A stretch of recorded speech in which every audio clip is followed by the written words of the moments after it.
हे वैकुंठीच्या नारायणा, हे भक्तवत्सला करुणाकरा, हे करुणाकरा आनंदमय नारायणा, खरोखरच या नारदाचा तुला शिष्यपणा खरोखरच देवा.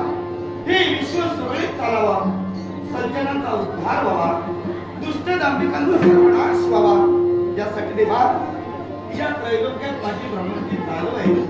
मग तीच भ्रमंती सुरू असताना माझं येणं झालं त्या काल पुरुषापर्यंत आपण असं करायला हवं. काल पुरुषाला आल्याची जाणीव करून हेच योग्य आहे.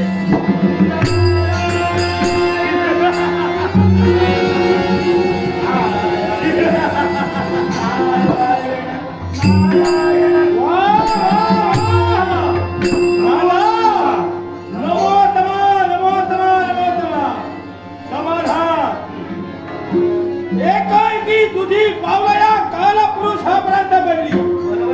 मनाला समाधान वाटलं, पण जरी मनाला समाधान जरी वाटलं तरी मनाच्या ठिकाणी कष्ट निर्माण झाला.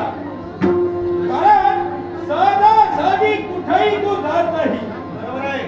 मग आज या काल पुरुषापर्यंत तू आलाय. अरे योग्य ते धोळा त्रास आणि इथं मी मुद्दा करूनच आलोय. मुद्दा कारण बरेच दिवस झाले इथं मी आलो नव्हतं. म्हटलं तुझी गाठा भेट घ्यावी आणि तुझं खाली कसं काय चाललंय याची कसून काल पुरुष आपल्या कार्याशी निगडीत आहे. अरे असणारच. कारण का या काल पुरुषानं आपली गती जर स्थिर केली तर हे विश्व कोलमडलं जाणार आहे. असं होणार आहे. तुम्ही पूर्णपणे जाणताय.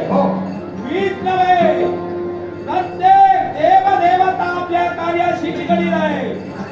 आपली जबाबदारी